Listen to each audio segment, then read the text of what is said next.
At sa mga pare ko, ayun, continue tayo at malayo-layo pa ang ating bubunuin ngayon dahil 2 oras tayo na pahinga, no? Si Impot is naka-idlip, no? Ako is naka-power nap naman. Medyo okay naman. Kaya parang ganado ulit.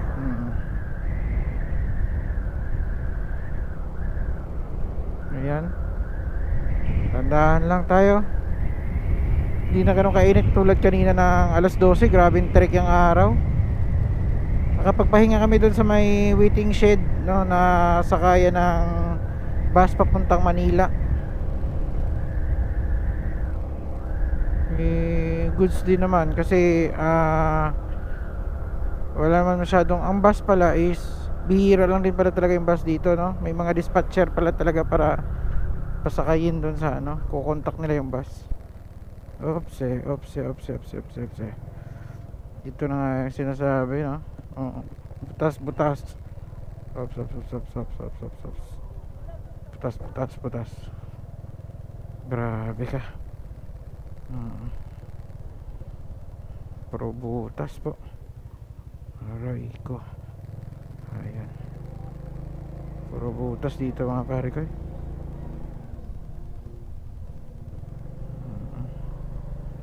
Ginagawa tong kalsada na tong one lane na to, pero tapos dito hindi pa to, no. Ito okay na to. Ito pag gagawin pa lang yata, lumang luma na eh. Pero itong nasa linya natin maganda na siya. Pero dito hindi, para magkabatch na itong dalawa na to. Siguro inuuna to dito para may madaanan. So straight lang tayo mga pare ko, papuntang Calbayog. 21 kilometers to. Mahabang to. Straight lang to, Calbayog. So ayun, i-enjoy lang namin to kasi medyo energy naman na kami kasi nakailip naman na.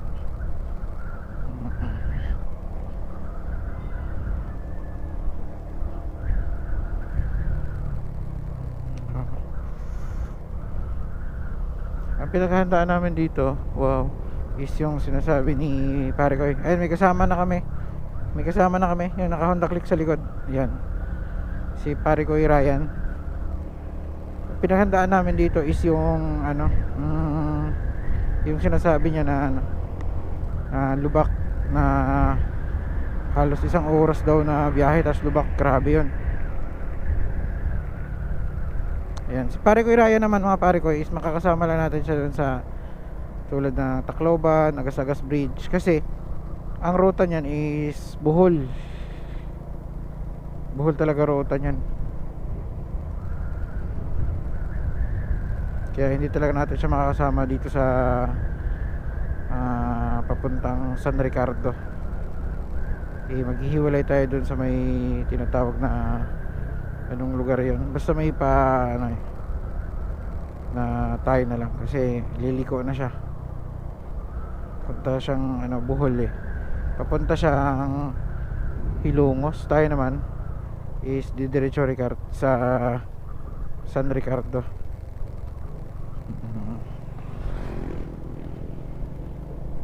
Ayun.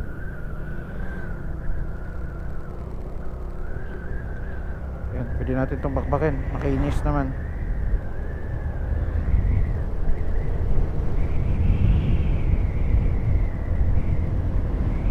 Gas pa naman tayo. Paggas na lang tayo dun sa Calbayog siguro.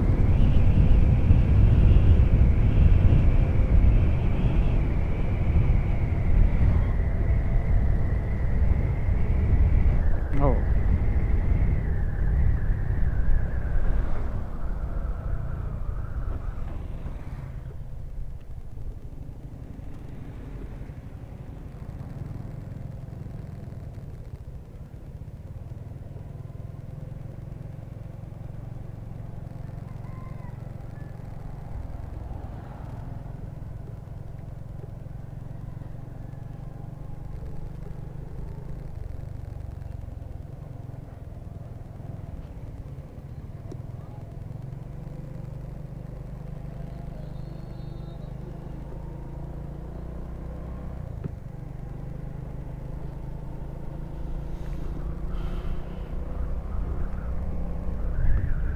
Siguro kung hindi kami nag-stop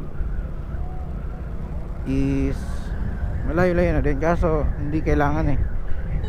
Kasi si Empot ano na siya eh, parang tawag dito, nalalanta na siya eh, luyang luya na siya eh. Kumbaga sa Bisaya, luya ba, parang nahihilo na, kailangan na talagang idlip eh. Dito na tayo sa may I love San Joaquin. San Joaquin.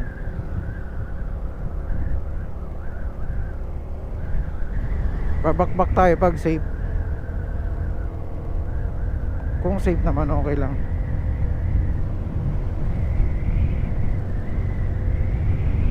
Tayo naglilid eh.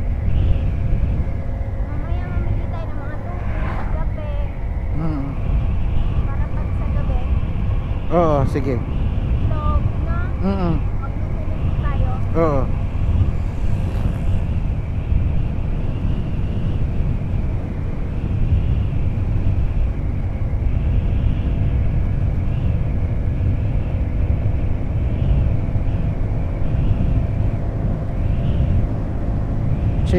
Tsenta yung takbo natin ng pare ko eh.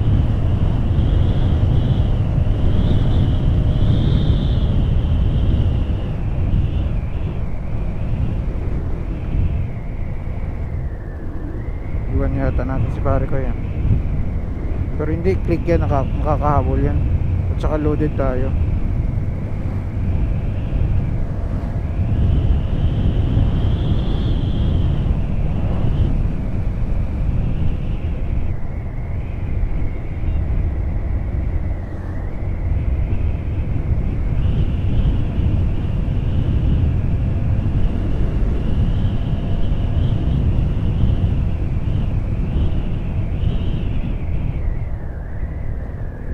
Kinawan Bridge.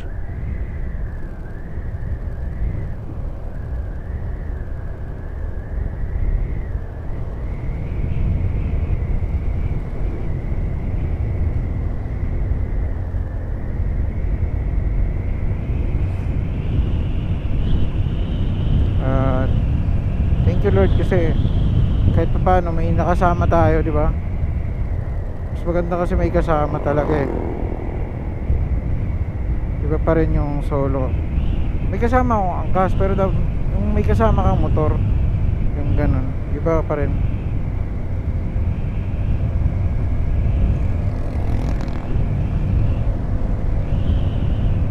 Babakbak naman tayo pag bakante naman.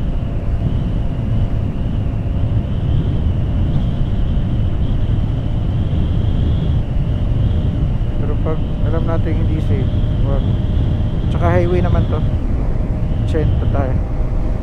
Ayan mga pare ko, 80.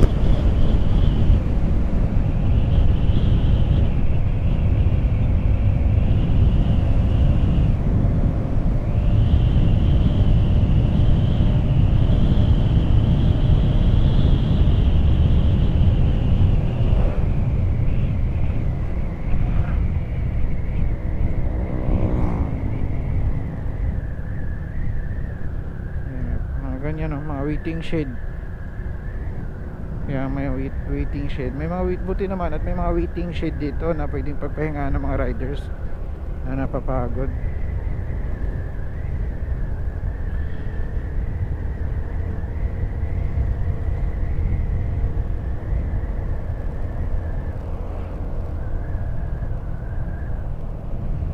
$387 pa to mga pare ko eh. Medyo malayo pa.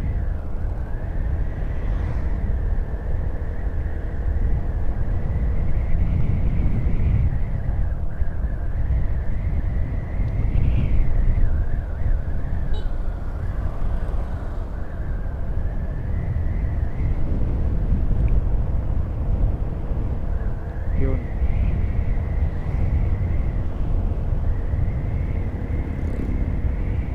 Slow down.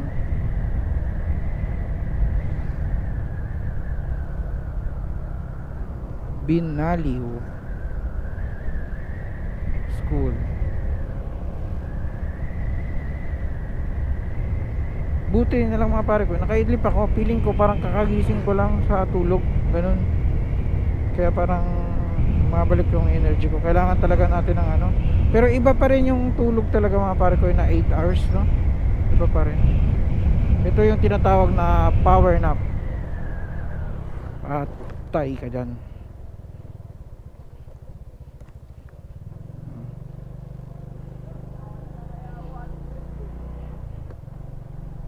Tatawag nila na power nap mga pare ko.